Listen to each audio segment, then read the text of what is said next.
Thank you very much. I'm Christopher Ronneberg with the Norwegian newspaper Aftenposten. A question for, or two questions for Ms. Bartlett here.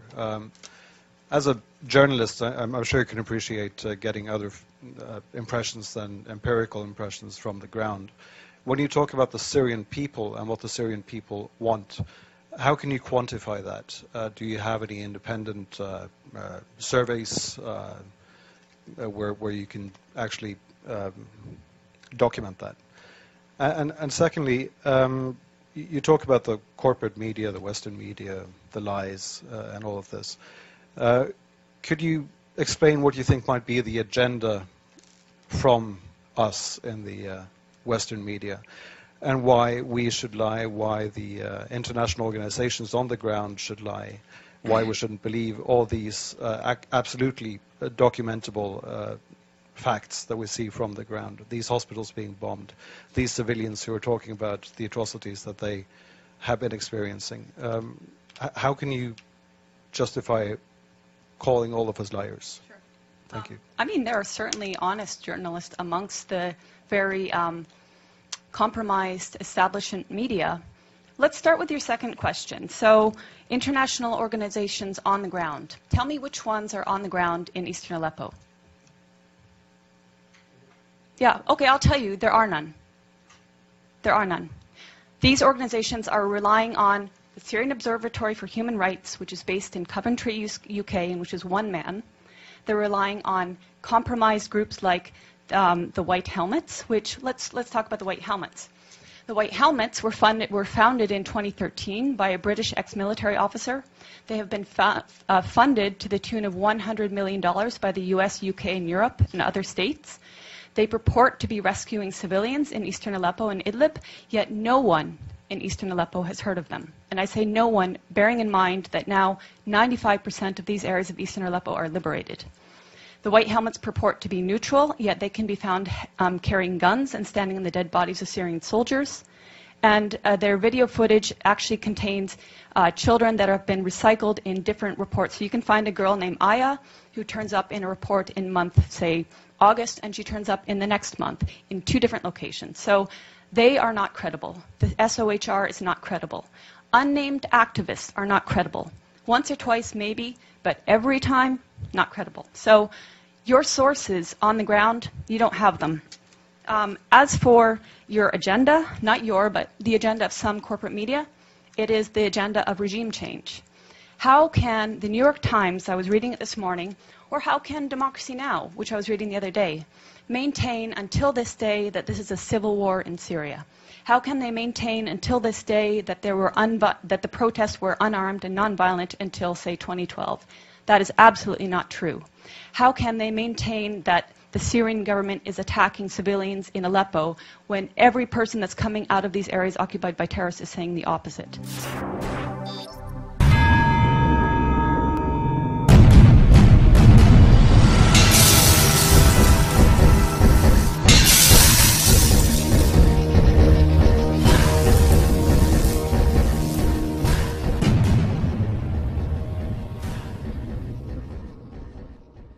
Merci d'abord à nos invités.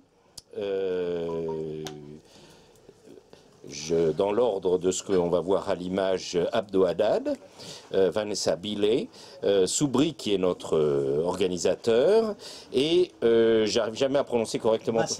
Bassam, bien connu des internautes français également.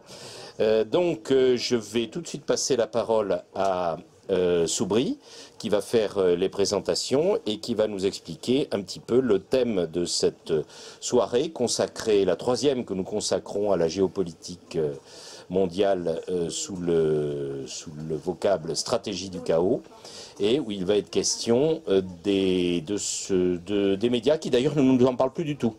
Depuis 15 jours, hein, c'est silence total. Alors nous continuons de nous intéresser. Nous ne pensons pas que l'histoire du monde s'est arrêtée tout d'un coup, que tous ces événements ont été figés instantanément. Et je te passe la parole, Soubry. Merci Dominique. L'importance de cette rencontre, c'est justement parce que les médias, elle tient au carreau depuis 15 jours. et puisque les médias, ils ont fait toute l'histoire que nous avons vécue depuis bientôt 16 ans, 15 ans, 16 ans, depuis l'occupation de l'Irak, le fait qu'il y a un témoin oculaire qui est parmi nous, Vanessa Billey, elle était à Halab, elle a vu ce qui se passait à Halab. C'est très important des témoignages de cette nature-là, puisque vous avez vu tout ce que la presse nous a raconté, tout ce que les médias ils ont voulu relater sur cette réalité. Et je la salue chaleureusement et j'attends bien qu'elle puisse un petit peu nous relater son expérience, ainsi que celle de son ami qui est Abdo Haddad, qui est un habitant de Mahloula en Syrie, et nous expliquera qu'est-ce que c'est Mahloula comme village, comme ville, les habitants et leur vécu là-bas. Et puis je passerai la parole à mon ami Bassam Tahan. Bassam Tahan est professeur de géopolitique dans des grandes écoles françaises et il est surtout chroniqueur depuis les événements de la Syrie. Chaque semaine, il a une vidéo où il commente ce qui se passe dans son pays. Donc voilà, c'est une soirée syrienne. Moi, je suis avec eux parce que je suis leur voisin, je suis irakien de Mossoul. Et Mossoul et Halab, c'est le même destin. Donc c'est avec plaisir que j'ai voulu participer à ce débat. Je passe la parole à Vanessa parce que c'est elle qui va nous relater un petit peu ce qu'elle a vu à Halab. Merci beaucoup. Premièrement, il faut m'excuser, mon français est un peu pitoyable, mais je vais faire des efforts. M'exprimer en français. Si j'ai des soucis, je vais demander à tout le monde de m'assister un tout petit peu. Mais la première chose que je veux dire sur l'Alep est que pour moi, c'est une réflexion. Tout ce que s'est passé en Alep, c'est une réflexion de tout ce que se passe en Syrie.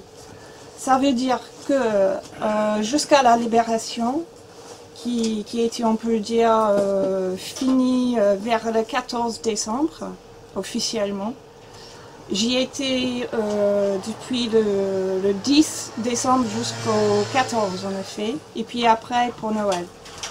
Et j'y étais aussi le mois d'août pendant les batailles les plus chaudes. Et si on considère l'Alep, ça a été divisé en 2012 par les militants, les extrémistes qui ont envahi l'est d'Alep et qui ont occupé les quartiers d'Alep d'Est. Et la média occidentale a complètement, tout à fait supprimé, éradiqué la voix du peuple de l'ouest d'Alep. Ça veut dire 1 500 000 personnes qui comprisaient aussi 500 000 habitants de l'Est qui se sont échappés en 2012 quand ils sont arrivés, les extrémistes, les militants. Et pendant cette période, ces 5 ans, où l'Est d'Alep était occupé par les extrémistes, pourquoi je dis les extrémistes? Je vais expliquer. À l'Est d'Alep, il y avait plus ou moins 22 groupes de militants.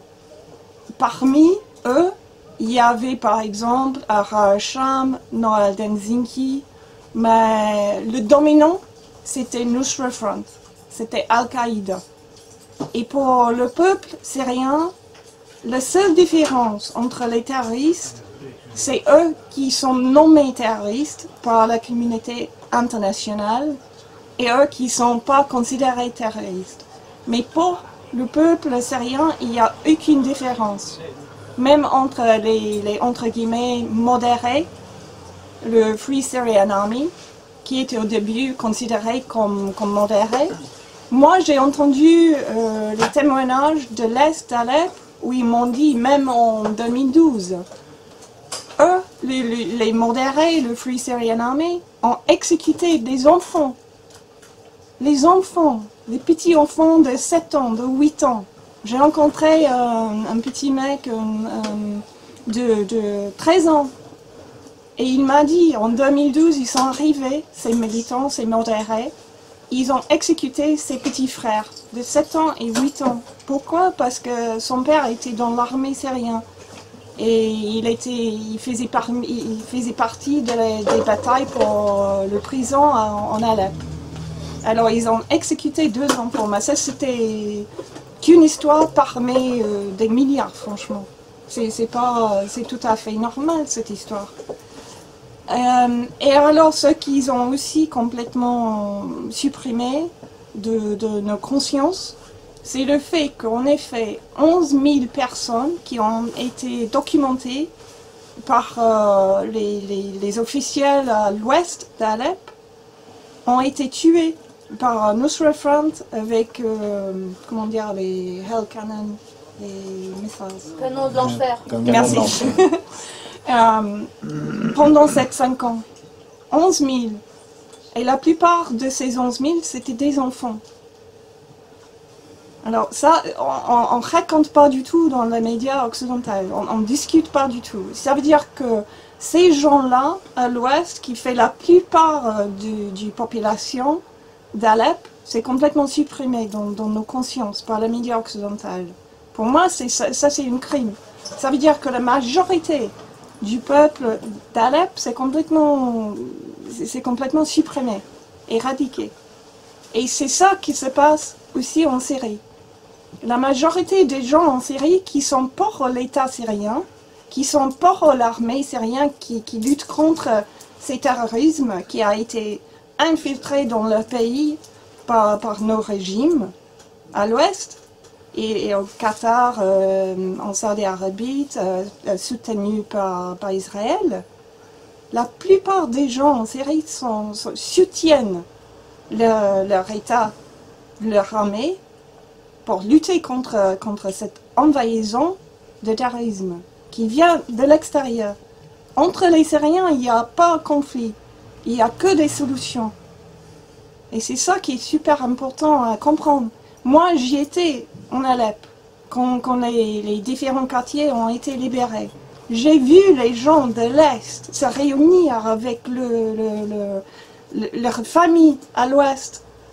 N'importe s'ils sont chrétiens ou s'ils sont musulmans, n'importe. J'ai fêté Noël avec les musulmans, les chrétiens de tous les, pas tous les races, mais tous les foi qui étaient là. Ils ont tous été réunis finalement. La première fois dans 5 ans, j'ai vu tout ça. Et j'ai entendu le témoignage des gens qui ont été libérés, qui nous ont dit qu'ils ont souffert, mais tellement. En arrivant en Jablin, qui était le centre où ils ont été enregistrés, avant de pouvoir aller voir leurs familles à l'ouest, là, ils sont arrivés 110 000 personnes qui ont été officiellement enregistrées. Ils nous ont dit tous, mais là, on est au ciel, quoi. Là, on est vraiment sauvés. Et quand vous voyez là où ils arrivaient, c'était nul, il n'y avait pas des toilettes, il n'y avait rien. Il pleuvait, il faisait froid, ils n'avaient rien. Ils sont arrivés avec rien. Mais ils nous ont dit, là, on est sauvés, on est libérés. Là, on a vraiment la libération. Là, avant, c'était l'enfer. Et quand on considère, en arrivant à Jablin, ils peuvent dire ça. Ils peuvent dire que là, avant, on était dans l'enfer. Mais c'était l'enfer qui a été créé par nos régimes, qui a été soutenu par nos médias occidentaux, qui ont fait souffrir ces gens-là pendant 5 ans. Et ils ont supprimé le vrai voix du peuple syrien pour amplifier le voix des terroristes.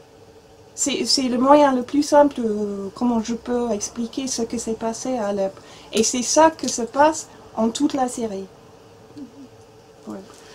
Donc il y avait les groupes armés, il y avait beaucoup de groupes armés. Là.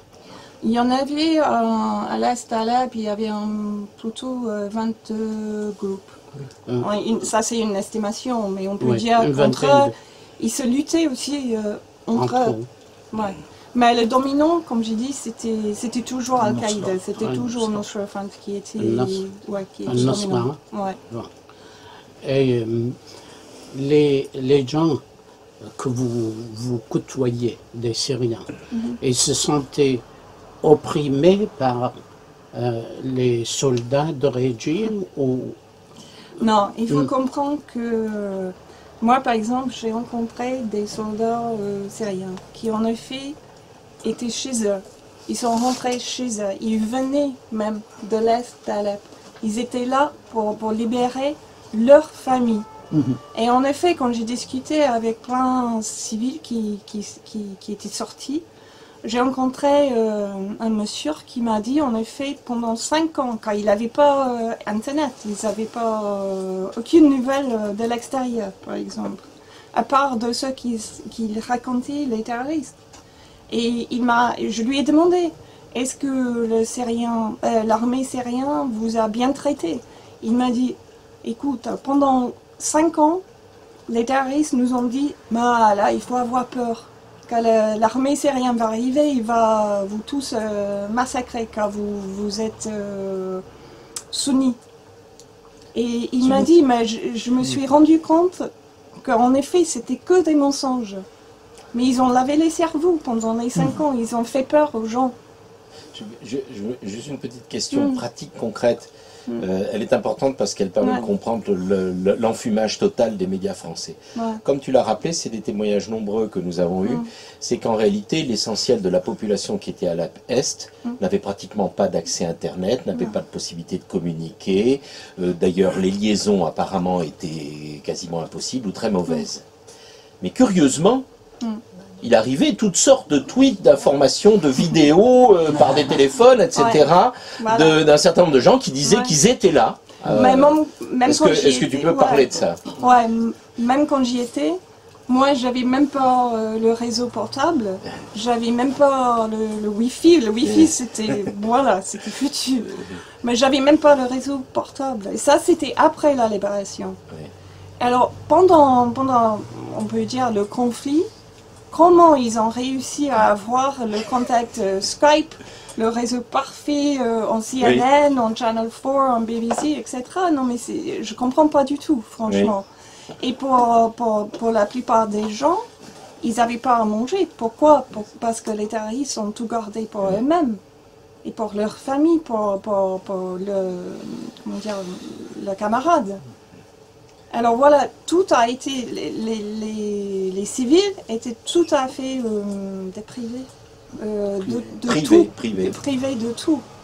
Oui, mais j'insiste sur l'aspect technique, parce que la nourriture, il y en avait pour quelques-uns, mais le réseau, quand on sait comment fonctionne le réseau, il n'y en avait pour personne. Non. S'il n'y en a pas pour quelques-uns, il y en a pour personne.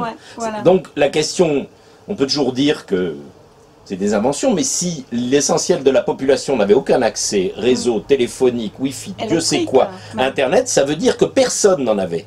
Donc ça pose de manière absolument objective la question des témoignages qui pouvaient arriver d'Alep, où en réalité il n'y avait aucun moyen de faire parvenir des témoignages d'Alep. Donc c'est techniquement aberrant d'avoir accordé quelques crédits que ce soit à ces prétendus témoignages. Par exemple, quand j'y étais entre le 10 et le 14, il y avait rien, quoi. Mais il y avait quand même, comme vous le savez, aux médias occidentaux, il y avait toujours des tweets, tout ça, la Bana al-Abed, tout ça. Et je demandais, mais comment elle arrive à faire tout ça? Moi, je peux pas, j'ai rien. Et je suis quand même occidentale. Je suis journaliste, j'ai des équipements, j'ai tout ce qu'il faut. Même pour passer les images le soir, à l'ouest, j'avais du mal. Il me fallait, je sais pas, 1 heure pour passer une photo à Facebook, par exemple. Mais eux, Par exemple, ils peuvent passer tout, mais tout de suite comme ça. Et non, mais c'est un peu hallucinant ça. Et en plus, toute l'information, ça venait, on a montré que ça venait comment dire, des activistes ou des gens qui étaient affiliés au groupe terroriste. Des terroristes modérés, Ouais. comme on dit Ouais. en Les France. extrémistes. Les extrémistes modérés, oui. Les extrémistes modérés. Les Ouais. terroristes modérés. Ouais. Est-ce que je peux apporter un petit éclairage sur ce point? Oui, rapidement, parce qu'après après, on va te passer la parole, mais j'attends mon tour. on va J'attends passer mon la parole peut-être à un des témoins. Voilà. Voilà.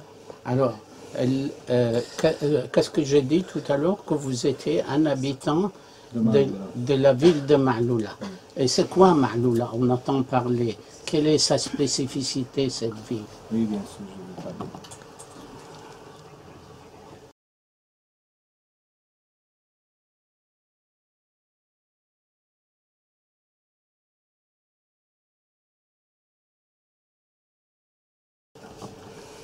Bonsoir à tous. Excusez mon français, je n'ai pas pratiqué le français peut-être depuis 10 ans. Et c'est une bonne chance de pratiquer devant des gens, de bons gens comme vous. Mon nom c'est Abdou Haddad. Je viens du village de Ma'loula en Syrie, qui a vécu de très difficiles temps grâce au Nusra et aux terroristes qui ont occupé, envahi, détruit Ma'loula. Qu'est-ce que Ma'loula? C'est un village de plus que 4000 ans qui parle l'araméen, la langue de Jésus-Christ. Moi, je préfère dire que Jésus-Christ a parlé notre langue, mais j'ai une autre opinion. Je lui ai dit, peut-être il faut dire qu'on parle la langue de Christ, on comprend mieux que de dire que c'est le Christ qui parle notre langue. Même si c'est la deuxième version qui est plus factuellement juste. Plus scientifique, oui. On n'a pas d'enregistrement. Vas-y. Nous habitons à Ma'loula depuis 4000 ans, comme j'ai expliqué. Nous sommes les premiers chrétiens naturels du monde. Nous avons choisi Jésus de Nazareth ou de la Galilée avant que l'Église soit une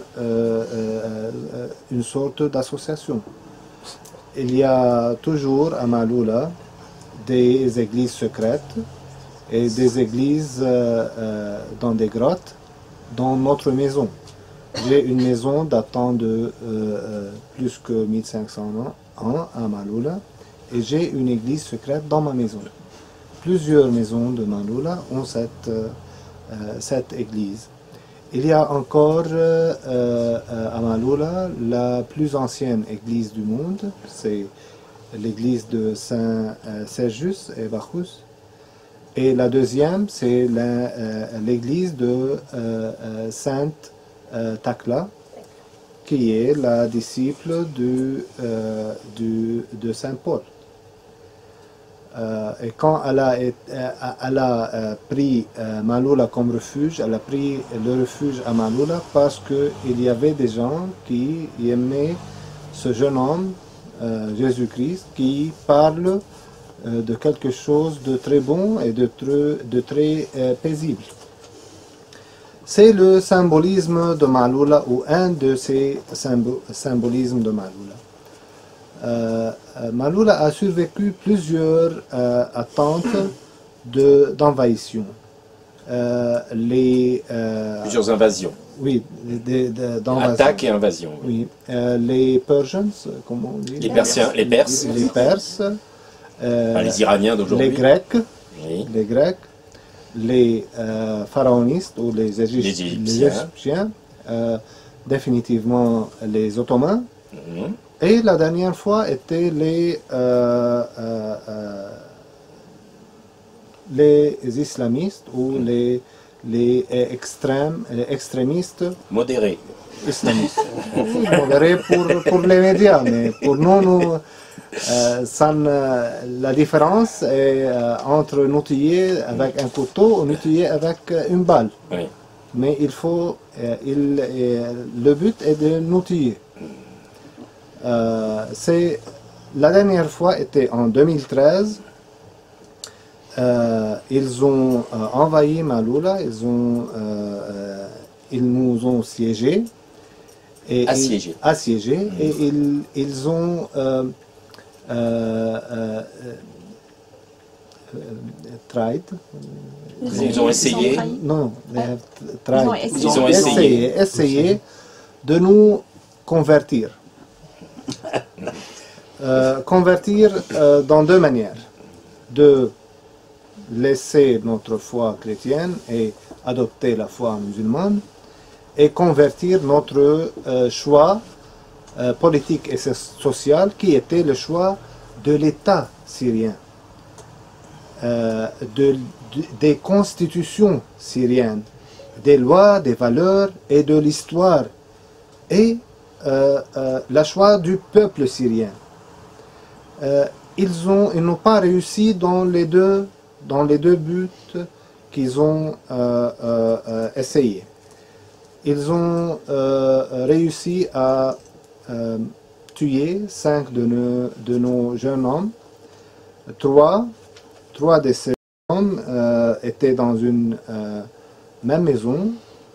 Ils ont ordonné de dire la version de la Shahada et être des musulmans.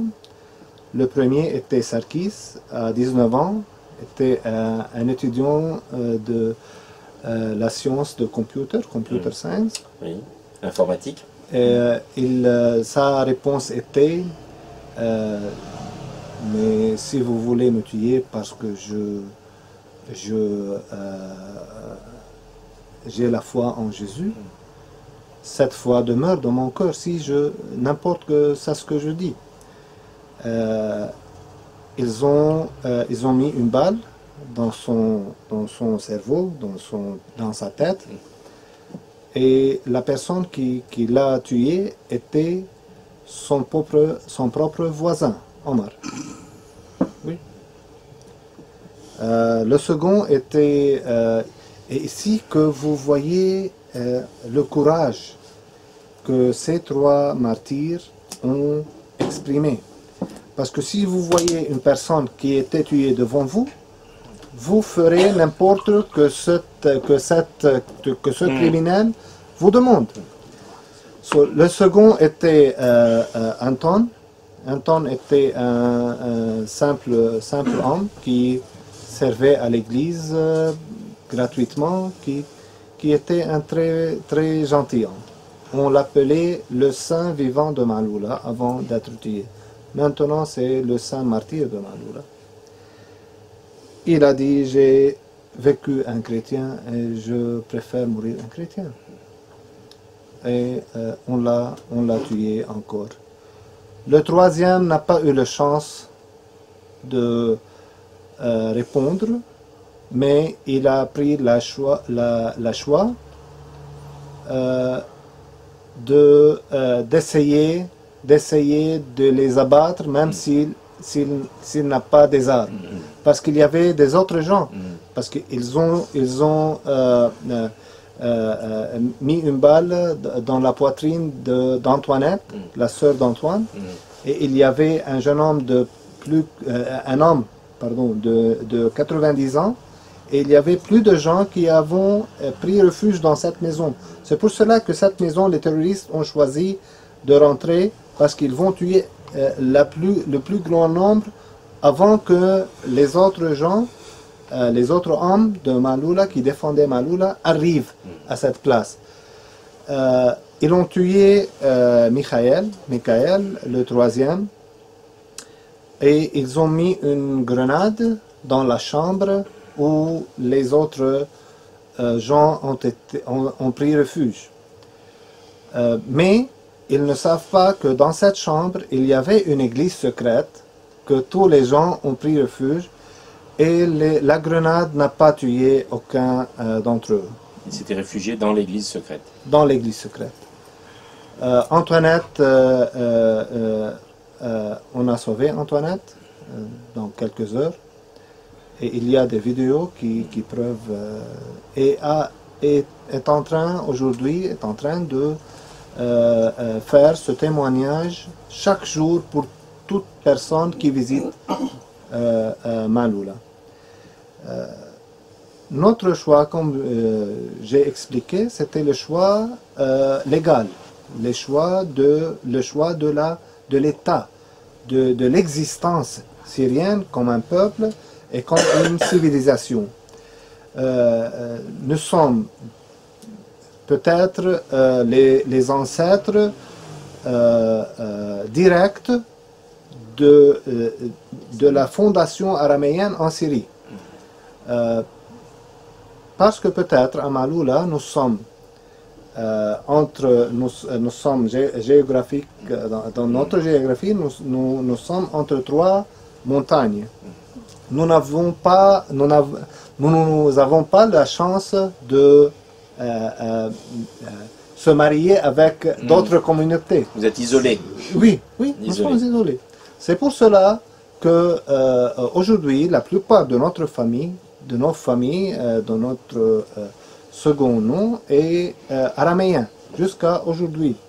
Même mon nom, c'est Hadad, c'est le dieu de tempête et de la pluie araméen.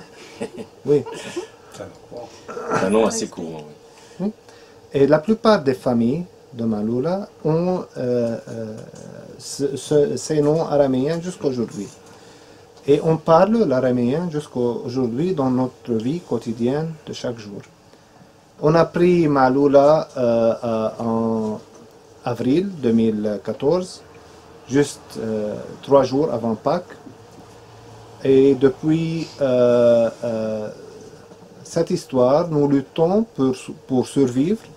Nous luttons pour demeurer dans nos maisons et notre terre. Mais c'est très difficile. Nous savons que nous avons un message pour diffuser au monde et il faut rester dans notre terre pour que ce message soit le plus fort possible. C'est ça. Juste une question. Maaloula a été assiégée. Oui. Besieged. Oui, et protégé par ses habitants, ou une partie de ses habitants, et l'armée syrienne. Oui, bien sûr. Est-ce que tu peux expliquer ça rapidement? Oui, bien sûr. À partir du moment où il y a eu, à partir de 2012, où il y a eu le siège, jusqu'à cette année, vous étiez assiégés? Nous sommes assiégés ou envahis depuis 2013, septembre 2013, ils ont mené une attaque suicide contre le checkpoint, de l'armée syrienne. Il y avait un checkpoint de l'armée syrienne devant Maaloula, pas dans le village. Oui. Dans le village de Maaloula, nous n'avons pas une présence militaire de toutes sortes, même pas de police. Ils connaissent qu'ils viennent abattre et attaquer des civils, purement des civils. Nous n'avons pas aucun... le seul policier à Maaloula avait un bâton. Il n'avait pas un fusil, oui, un bâton. Ils ont attaqué l'armée et assiégé Maaloula. Nous avons lutté contre eux pour 3 jours et il y a des caméras de surveillance qui témoignent tout ce que je dis. Pour 3 jours, ils ont essayé de nous faire sortir du village ancien, parce que s'ils entrent dans ce village ancien, ça sera un massacre pour eux. parce que c'était notre terre et c'était comme une forteresse. Oui, un labyrinthe. Un labyrinthe, Oui. un labyrinthe. C'est très difficile pour n'importe qui, s'ils ne savent pas la terre, de mener son chemin dedans. Nous avons lutté pour 3 jours. Le premier jour, ils ont été peut-être 400 personnes avec toutes sortes de munitions et de armes. D'armement, oui. Oui. Le 3e jour, ils ont appelé toutes sortes de gangs militaires de leur part en Kalamoun. On dit que le nombre est devenu 4000. Nous avons constaté par la sévérance sévère, Sévérité. et abondance des explosifs et des... Oui, c'était très comme l'enfer. Nous avons décidé d'évacuer les femmes et les enfants. On l'a fait par les égouts, par les tunnels d'égouts. Et ils ont été furieux, très furieux, quand ils ont vu sur les télévisions que les femmes et les enfants ont été sauvés de Maaloula. Et ils ont décidé de nous tuer comme un second trophée pour eux. Parce que le premier trophée est de prendre nos femmes et nos enfants. Et nous avons trouvé les listes où ils distribuent les femmes, les maisons et les enfants entre eux. Par nous. Par nous. Tous les femmes, tous les enfants. Le 7 septembre 2013 était très féroce. C'est le jour où les 3 martyrs ont été tués. Nous avons décidé de sortir de Maaloula et nous avons réussi à les combattre et sortir de Maaloula parce que à ce moment, ils savaient que c'était par les égouts. Ils ont mis des snipers Sniper, oui. où nous pouvons prendre les égouts pour l'armée syrienne a mené une attaque et nous, de notre part, nous avons mené cette attaque. Nous avons pris les personnes blessées comme Antoinette et quelques personnes et nous avons vidé Maaloula le 7. Nous sommes revenus le 12. On a abattu les terroristes le 12.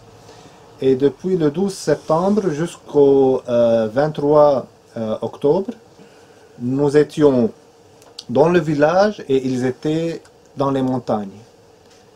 Encore une fois, ils ont amené une offensive. Ils ont pris Maaloula depuis le 23 octobre jusqu'au 14 avril. En 14 avril, ils n'avaient pas des expectations. Des attentes, oui. Oui, que nous allons prendre le chemin d'arrière pour les attaquer. Mais c'est notre terre. Nous savons notre terre. Et nous étions, même quand on a vidé Maaloula, nous étions dans Maaloula. J'ai des vidéos que comment on pouvait venir à Maaloula et sortir sans être constaté. Nous nous sommes préparés proprement cette fois et on a chassé ces terroristes. La très grande douleur est quand on pense aux martyrs de Maaloula et aux martyrs qui ont payé leur vie pour Maaloula. La plupart d'entre eux, plus de 200 soldats de l'armée syrienne, ont choisi de nous donner leur vie dans les attaques de Maaloula. c'est une chose très triste et la plupart d'entre eux sont sunnis.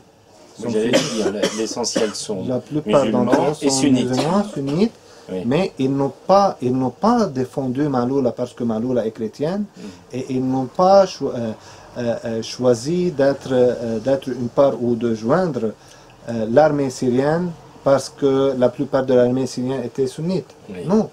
Et la plupart d'entre eux viennent de familles très pauvres, mais de familles très honnêtes qui aiment leur patrie, qui aiment leur nation. C'est pour cela que Maaloula, peu importe les attentats de nous faire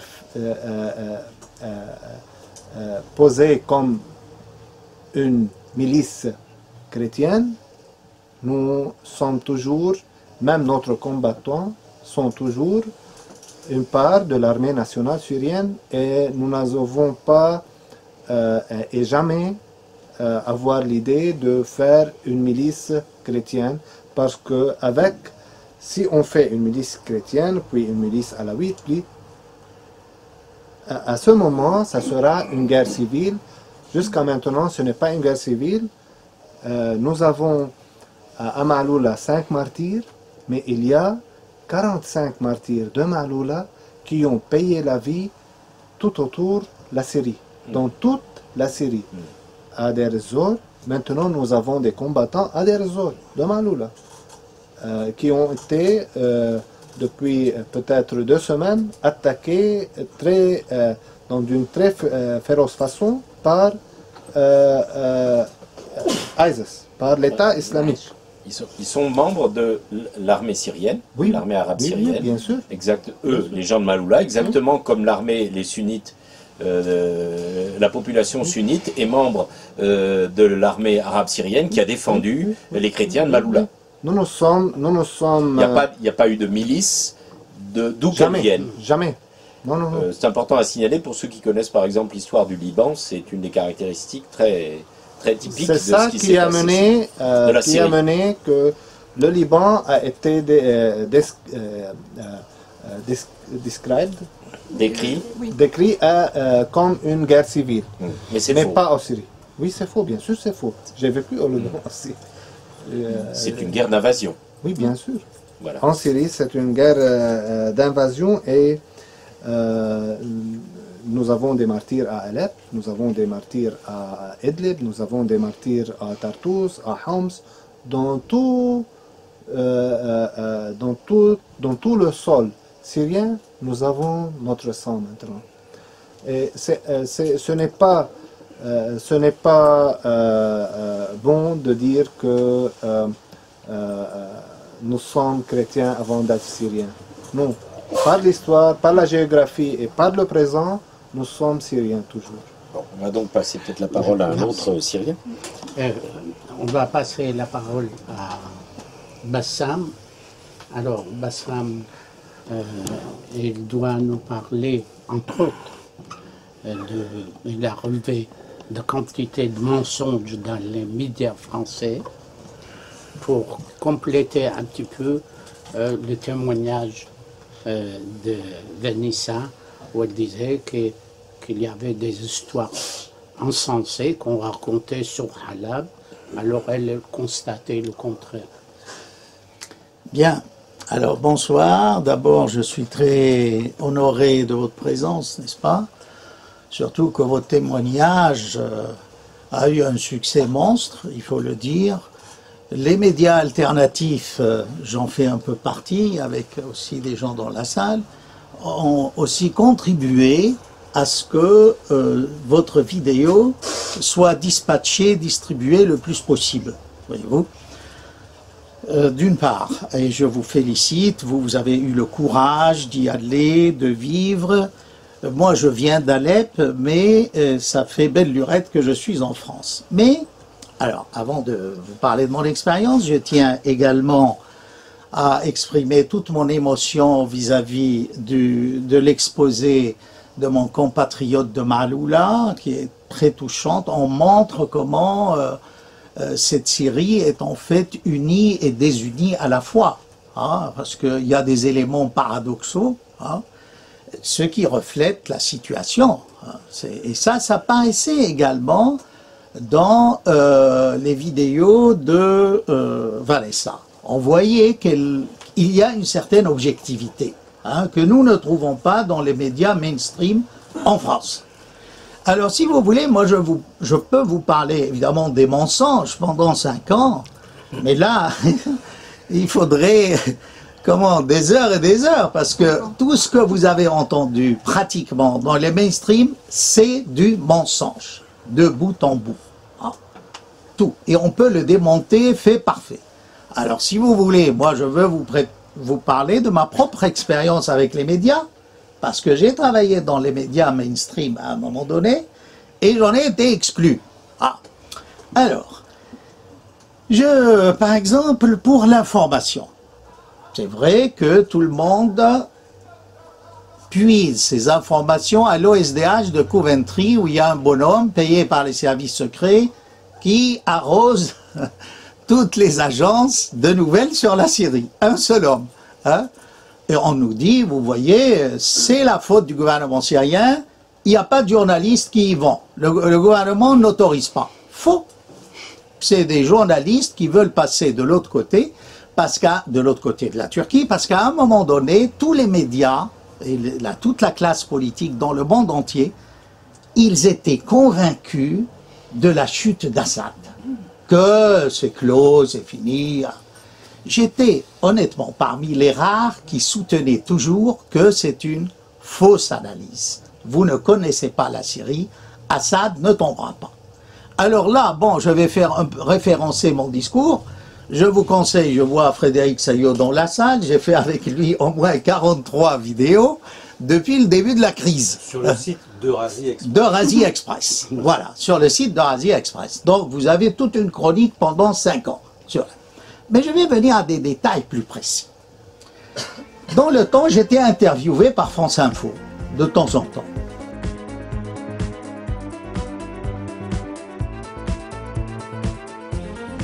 Déjà 1 an et demi de combat en Syrie, le pays est passé d'une révolte à une guerre civile. Pour parler de ce conflit, nous avons invité ce matin Bassam Tahan. Bonjour. Bonjour. Vous êtes franco-syrien, vous vivez en France, à Paris. Vous êtes professeur de géopolitique et de lettres arabes au lycée Henri IV. Vous êtes également porte-parole du collectif pour la Syrie. On va reparler de ce collectif un peu plus tard. Voilà pour le CV. Votre famille est à Alep, c'est votre ville d'origine, une ville au cœur des combats. Que vous racontent vos proches? Comment vivent-ils en ce moment dans cette ville? Alors, en ce moment, moi, je vous cache pas, j'ai pratiquement 3 contacts par jour avec Alep. Comme j'avais un contact avec Alep, Est et Ouest. J'ai enseigné à l'université d'Alep, donc j'avais des amis, des profs, des étudiants, je pouvais les contacter à n'importe quelle heure. Le téléphone fonctionnait. Par exemple, on me disait, je ne citerai pas de nom parce que c'est toujours dangereux, un poète ami d'Alep Est me dit, écoute, moi j'habite à côté d'un lycée où on fabrique des missiles et je les entends quand ils tirent les missiles disant ça va aller sur Aziziyeh, le quartier chrétien, ça va aller sur Sulaymaniye, ça va... Et il me dit, c'est incroyable, faites quelque chose, vous qui êtes à l'étranger, essayez de passer la vérité. Alors j'ai pris mon téléphone, j'ai appelé la directrice du service international qui m'avait interviewé dans le temps pendant la crise d'Irak. Ça remontait à 10 ans. Je lui ai dit, écoutez, voilà, j'ai plusieurs informations sur Alep. Par exemple, dans mon quartier à Dayan, ce matin, il y a eu une explosion. C'est un quartier qui fait la ligne de la démarcation entre les islamistes et les quartiers ouest. D'accord? Elle a dit oui, ça n'a pas été. J'ai donné d'autres faits. Jamais. Alors, je continue si vous voulez.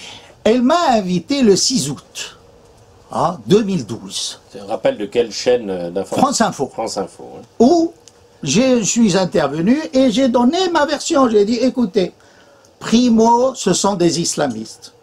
Ce ne sont pas des laïcs. À l'époque, le terme de modéré n'était pas courant. C'était laïque, les combattants laïcs. À savoir que ceux qui ont démonté toutes les usines d'Alep, c'est l'armée syrienne libre, au départ. Ce n'est pas les islamistes. C'est-à-dire qu'après, l'armée syrienne libre allait devenir islamiste.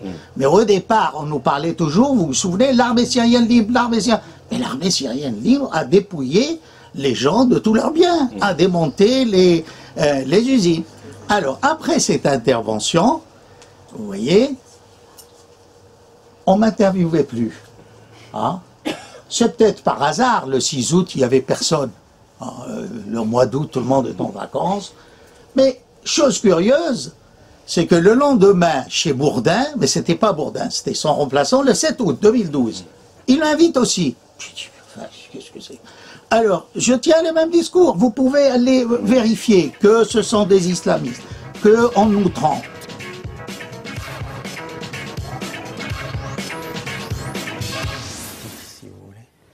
Sur RMC et BFM TV, nous recevons Bassam Tanan, franco-syrien. Vous êtes professeur dans de nombreuses écoles et institutions, hein, Henri IV, l'École nationale supérieure des techniques avancées, puis aussi vous êtes chercheur associé au CNRS et vous êtes également porte-parole du collectif pour la Syrie.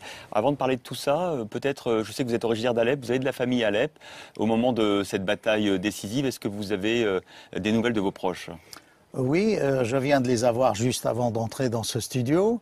Alors, ce qui se passe, en fait, c'est que les rebelles, formés de l'armée libre, d'islamistes barbus, de mercenaires de l'internationale islamiste, il y a un agglomérat de gens qui se battent à l'intérieur d'Alep. Hein. Chacun ne vise pas le même but. Alors, après cela, j'étais plus invité.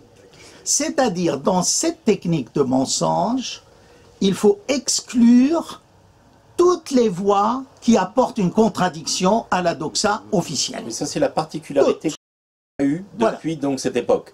C'est qu'il n'y a systématiquement jamais l'opportunité, on prépare d'ailleurs une pétition dans ce sens, Soubry, pour des questions irakiennes, a eu à peu près la même vie, le même déboire que toi. Et la nouveauté, je l'ai souvent évoqué auprès des plus jeunes générations, ce qui est nouveau, j'ai même envoyé des mails à France Inter, à Patrick Cohen, etc., où je lui ai expliqué, excuse-moi, je vais être très bref malgré tout, mais c'est pour aller exactement dans le sens que tu dis, et ce qui est vraiment très nouveau, parce qu'avant on avait quand même plusieurs points de vue. Il y avait une espèce de... pour essayer que l'auditeur puisse se faire une opinion à partir du moment où il y avait deux camps, au moins. Donc, mais là, non, terminé. À partir de ce moment-là, ça n'était plus possible. Donc j'ai envoyé il y a à peine un mois, puisque pour la énième fois, que ce soit d'ailleurs sur la Syrie ou d'autres sujets, mais ce n'est pas le sujet aujourd'hui, pour le dire, est-ce que de temps en temps, on pourrait entendre peut-être un autre point de vue, un autre son de cloche, celui des gens qui sont assez nombreux. Permettez-moi d'en vous apporter... Non, mais je vais te donner la réponse, et je te repasse tout de suite la parole. Il m'a demandé, mais quel son de cloche ? mais quelle opinion divergente. Alors, je lui ai dit, évidemment, et depuis, j'en ai plus entendu parler.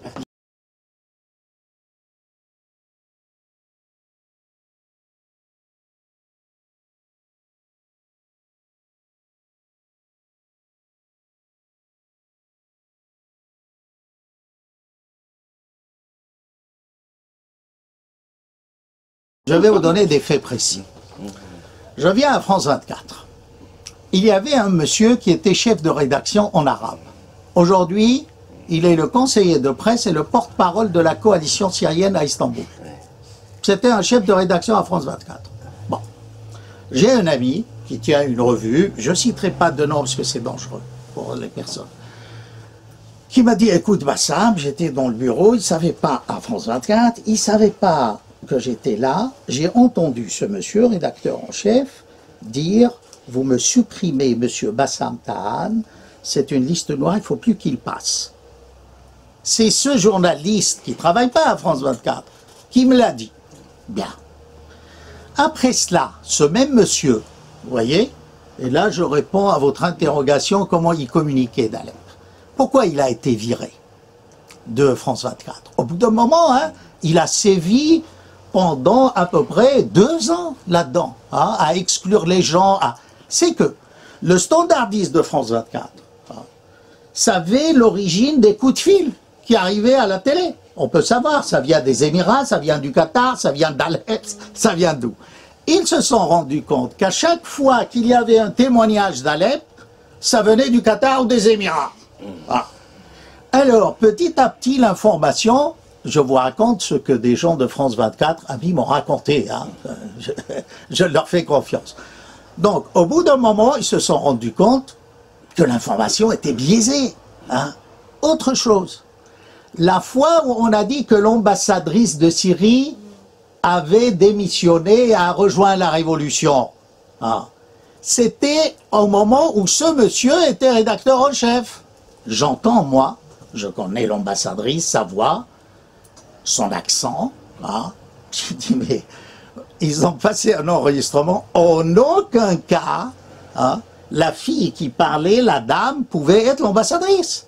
Je prends mon téléphone, j'appelle France Info. Ah.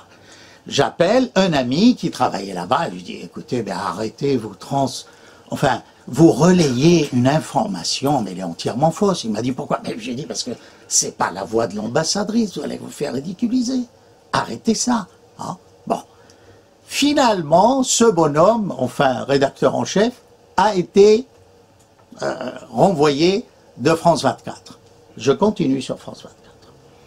J'étais invité avec Vanessa, pas vous, Vanessa Purgrave, qui animait, n'est-ce pas, le débat. Alors, vous savez qu'il y a eu une vidéo, je parle de mon expérience des médias, hein, parce qu'on peut parler des mensonges, je vous dis, on peut vous démonter tous les mensonges des médias pendant des heures. Bon. Il y a une vidéo faite par le journal Le Monde, il y a des vidéos de 5 minutes, avec une journaliste qui, soi-disant, est spécialiste du viol, et qu'elle aurait été violée par Kadhafi, enfin toute une histoire loufoque. Bon, je ne dis pas le nom. Je regarde la vidéo, à la fin de la vidéo, le jeune homme journaliste de bonne volonté, de bonne foi, lui dit « Vous avez parlé des viols de l'armée syrienne et les viols des islamistes ?» Elle lui dit « Ça, j'ai pas de... Non, les islamistes ne violent pas. » Ouais, alors que, mais c'était, ça, enfin, tout le monde savait, hein, que dans un concours pour le petit djihadiste de 13-14 ans, on lui donnait comme cadeau, hein, une jaria de 24 ans. Ah.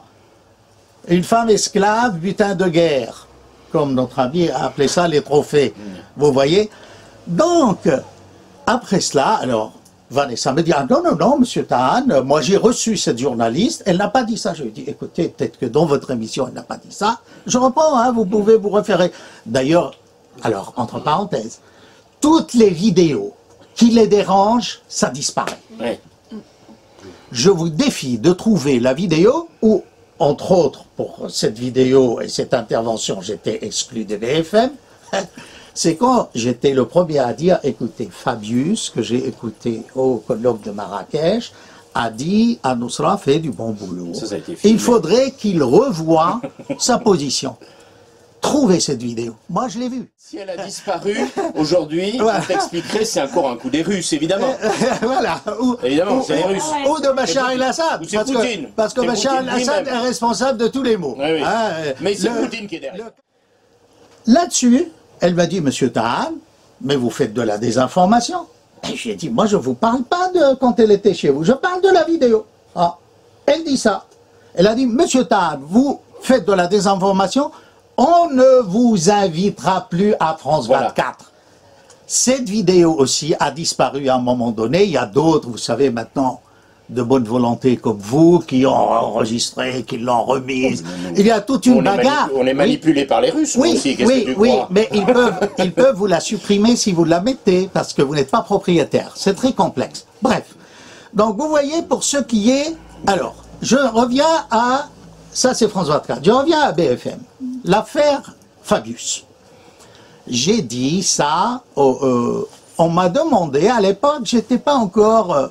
sur une liste noire, où bon, il y a eu le discours de Bachar el-Assad. On m'a demandé, ils sont venus chez moi, hein, assister au discours, et puis me filmer en écoutant le discours.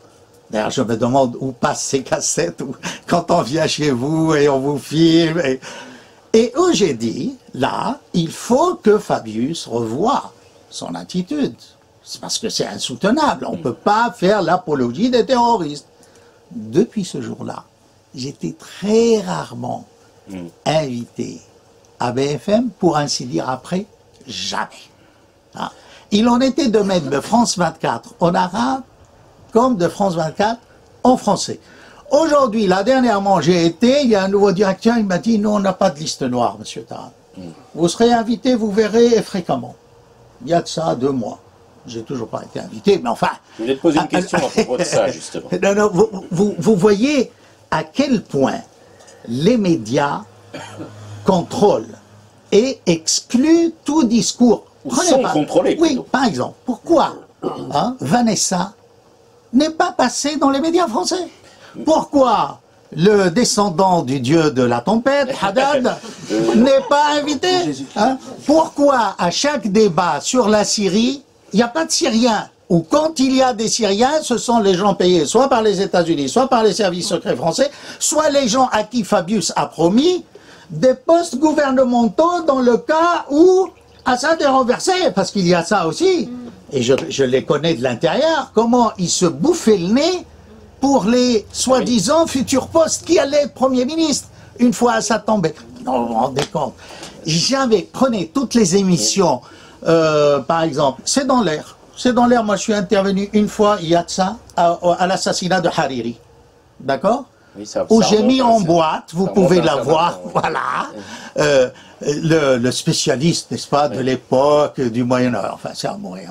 On ne va pas citer de nom. Là, je ne cite pas de nom, mais la France Ils est écrivent dans des livres, une médiocrité Absolue. médiatique, mais c'est une décadence, enfin, on ne peut pas, vous voyez, par exemple, à chaque événement où ça, la Syrie est impliquée, il n'y a jamais de Syriens. Oui, mais... Où on vous dit, voilà, on va vous inviter le porte-parole. Alors le porte-parole aussi de l'ambassadeur, l'ambassadeur syrien Zama, comme on dit, prétendument, n'est-ce pas, de la coalition syrienne en France. Non, vous vous rendez compte, un ambassadeur qui n'arrive pas à aligner 3 mots de français, on l'appelle Monsieur Loboble. Oui. Incapable de dire le peuple. Chaque fois qu'il parle, c'est le boble. Oui. Il faut savoir que le boble, c'est le peuple syrien. Alors, non mais enfin, ici... 9h06, RMC, de proposer des zones pour les vacances d'été. Moi, je ne sais pas, mais vous allez vous exprimer et nous dire. Hein. Allez-y, 9h11 minutes. Nous allons commencer... Et j'y tiens parce que ce matin, malheureusement, je devais avoir une opposante syrienne, mais je ne sais pas ce qui lui est arrivé. Je ne sais pas pourquoi elle n'était pas en ligne avec moi. Elle devait être à 7h40 notre invitée. Elle s'appelle Lama Atassi. C'est une figure de l'opposition syrienne. On devait parler de ce qui se passe dans son pays. Eh bien, Stéphane est d'origine syrienne. Sa famille est là-bas. Et je suis très content qu'il témoigne. Il est à Paris. Stéphane, bonjour Stéphane. Oui, bonjour Jean-Jacques. Merci vraiment d'être... Oui, je vous entends très bien Stéphane. Oui, et je tenais absolument à ce que nous commencions avec la Syrie. Votre famille est là-bas. Oui, hein. Exactement. À quel endroit? À Damas? À Damas, Stéphane? Non, en fait, nous sommes originaires de Hama, justement, la ville dont vous parliez, justement. Alors, juste une petite parenthèse concernant Hama. Il y avait, paraît-il, 500 000 personnes vendredi dans les rues d'Hama. Hama, c'est une grande ville, Stéphane? Non, justement, c'est ce que je trouve assez aberrant, puisque la ville représente en tout, avec ses banlieues, 500 000 personnes. Donc comment peuvent sortir 500 000 personnes dans les rues? Venues de partout, Stéphane. Venues de partout, c'est-à-dire, je vous dis que Hama et sa banlieue représentent 500 000 personnes. Oui. C'est une petite ville, à peu près la 5e ville de Syrie. Il y a eu en effet des manifestants qui sont sortis le vendredi, et qui représente à peu près 10 à 20 000 personnes. Pour vous, il n'y a eu que 10 à 20 000 manifestants? Exactement, 10 à 20 000 personnes qui se sont agglomérées au niveau de la place qu'on appelle Saht el-Arafri, ça veut dire la place du fleuve Oronte, oui. Et qui s'agglomèrent ici tous les vendredis en sortant de la mosquée. Voilà, et donc je voudrais témoigner aussi justement de l'impuissance face à ce qu'on peut entendre un peu tout et n'importe quoi sur la Syrie, à savoir que, certes, il y a des manifestations, mais cela ne représente absolument pas la majorité de la population.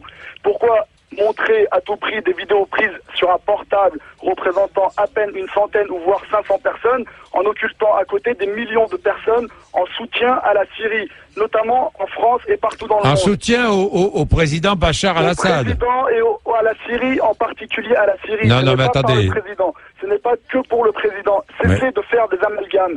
Je suis désolé, il y a des amalgames partout, dans tous Mais les s'il journaux y et avait dans peu, toutes les radios. Stéphane, C'est pardonnez-moi, le mais soutien à la Syrie. Moi, je vous dis, ma mère revient de Syrie il y a 2 semaines, elle est revenue. Elle est revenue presque en fuite parce qu'elle a reçu des menaces de mort, parce qu'elle refusait de soutenir ces gens-là. Je suis désolé. En Syrie, aujourd'hui, il y a des bandes armées qui viennent terroriser la population. Ils les terrorisent. On a menacé de brûler notre maison sous prétexte qu'on ne participait pas assez activement aux manifestations. Alors je suis désolé, je veux rétablir la vérité. Il y a eu des morts, certes il y a eu des bavures policières. Ça c'est un fait indéniable. Mais oubliez pas de dire qu'il y a aussi des gens qui ont attaqué des policiers, notamment dans ma ville de Hama où j'étais très choqué de voir un policier pendu et mutilé après sa mort. La vidéo est disponible sur YouTube et les gens ne s'en cachent pas. Il y a des gens qui meurent tous les jours de ces bandes armées. Je t'interromps parce qu'ici tu prêches des convaincus. Ouais, Je ne connais pas encore bien la librairie, mais j'ai une question précise à te poser, vas-y. qui est la prolongation de ce que tu viens de dire. On passe la parole. Oui, après on va passer la parole publique. Mais c'est une question que je voulais poser parce qu'elle elle explique aussi l'actualité de la présence de Abdo Haddad, de Vanessa Billet ici ce soir. C'était pas prévu, mais ça tombe bien, comme souvent ça se passe à la librairie. C'est que, comme vous l'aurez sans doute tous observé, depuis quelques semaines, alors que nos médias n'étaient remplis que de ça, on n'entend plus du tout parler, ni de Mossoul, ni de Alep, ni de quoi que ce soit. Il ne s'y passe donc plus rien. Alors, je pense que c'est pas la peine de poser la question de pourquoi nos médias n'en parlent plus du tout. Je crois que la réponse est dans la question. Mais moi, je voudrais te poser une autre question, parce que comme tu es quand même bien informé, justement, c'est de faire cette contre-information, de nous dire où en sommes-nous, là, justement, aujourd'hui, aussi bien concernant Alep que Mossoul, que la guerre d'invasion et le chaos, ce que nous appelons la stratégie du chaos, à l'œuvre aussi bien d'ailleurs en Syrie qu'au Liban, qu'en Palestine, qu'en Irak, qu'en Libye et ailleurs, en Ukraine et toutes sortes d'endroits. Mais prenons le cas que tu connais le mieux, puisque tu es originaire d'Alep, que tu es syrien, et que nous avons d'autres Syriens ici.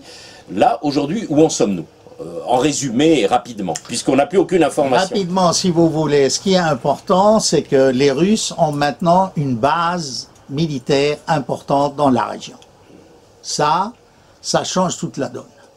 Parce que, vous vous souvenez, quand notre président, avec Obama, voulait s'attaquer, et puis Londres a opposé, a voté contre, tout ça, c'était d'ailleurs un peu fou, cette entreprise. Or maintenant, c'est fini. Personne ne peut, si vous voulez, intervenir dans la moitié est qu'occupe l'armée syrienne. Reste la rive, la partie ouest. Reste la rive est de l'Euphrate, où il y a des bases américaines et des centres de commandement américains. En Syrie. Ah, bien sûr. Armélan, ils ont aménagé un petit aéroport militaire, c'était pour les hélicos, puis ils l'ont agrandi. À Ain el-Arab Kobané, ils ont fait aussi des... Vous voyez? Alors, pour parler de Mossoul, hein, qui est la ville jumelle d'Alep, hein, c'est la route de la soie. Hein. C'est la même constitution, mosaïque ethnique, de religion, de coutumes, de bonne cuisine, de... Vous voyez, c'est important. Alors, là, si vous voulez, le plan des Américains au temps de Clinton, là aussi, il faut voir, hein, l'arrivée de Trump change tout. C'était de infiltrer, pousser les gens de Mossoul, de Daesh, à faire la guerre en Syrie. Ils ont déjà envoyé vers Palmyre. Ils ont envoyé des gens vers Deir ez-Zor. Leur but était d'aller au-delà. Toute cette bataille de Palmyre, c'était de couper la côte en deux, hein, malgré la présence des Russes. Vous voyez?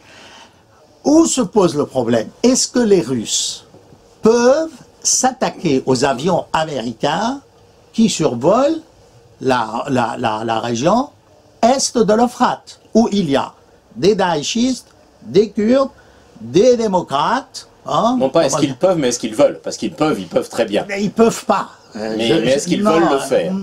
Vous savez, dès que, à mon avis, il y a un accrochage entre les deux grands, trop dangereux. Ni les Américains, vous voyez, ont tenté à Deir ez-Zor quand ils ont bombardé, puis ils se sont excusés. mais c'était volontaire. Mais c'était l'époque de Clinton. Ah. Alors maintenant, tout le monde, vous voyez, tout le monde. Alors maintenant, évidemment, la France, si vous voulez, a pris un camouflet, tout l'Occident, toute la politique, puisque si vous vous reportez à Astana, nous, on n'a plus aucune existence. On est nous, les Français. Nous, l'Occident. Merkel, oui. C'est l'Iran qui est présent, et même pas tout le camp occidental, même la coalition syrienne n'était pas présente. Vous voyez, le jeu des Russes est très subtil. Bon. Donc là, peut-être que Trump, quand il a parlé de zones protégées, il pensait à la rive est de l'Euphrate. Et alors là, ils sont partagés entre deux trucs. Soit le vieux projet de créer un État sunnite, couper la Syrie en deux. Alors évidemment, vous allez me dire, et le rôle d'Israël dans tout ça? Et vous savez, dès le début, Israël est là. Hein. On voulait détruire la Syrie, dès le départ. Et ça, bien avant le prentemps arabe. Mais si on peut parler de la situation actuelle. La situation aujourd'hui en Syrie, je vous dis, soit Alep. Alors, Alep, bien sûr. On prenait Idlib. Oui. Idlib, il y a près de 200 000 combattants maintenant. Tout le monde est à Idlib. Qu'est-ce qu'ils vont en faire? Hein? Est-ce que Hollande ou Aban ou Fillon en veulent bien? Hein? Qu'ils leur donnent un petit village au sud de la France, hein? Un petit État. Puisque de Mistura a proposé à Alep une autonomie d'Alep-Est. Mais vous vous rendez compte à quel point on nous a traînés dans la boue, qu'on va donner une capitale islamiste dans Alep avec la bénédiction des Nations Unies. C'était son projet, hein, avant que, évidemment, l'armée syrienne, avec les Russes, entre, nettoie, vous voyez. Moi, je vous dirais, optimiste et pessimiste, hein, on ne peut pas, c'est... Là, Trump, est-ce que va pouvoir... Pour l'instant, les combats ont cessé. Non. Non. Il y a des combats partout. Il y aura des combats. Non, futur. Mais on va maintenant passer la parole Une dernière chose. Peut-être que la solution va être dans la nouvelle constitution, pour éviter qu'il y ait des zones protégées pour les Turcs, Idlib et tout ça, et l'opération, le bouclier de l'Euphrate aussi. Les Turcs occupent une partie de la Syrie. Alors on a beau dire, ils sont jusqu'à Bab. Et ils ont dit qu'ils ne donneraient pas Al-Bab, la ville, à l'armée syrienne. De l'autre côté, il y a les Américains, il y a l'armée syrienne et les Russes. Alors, bien malin. Alors, question du public.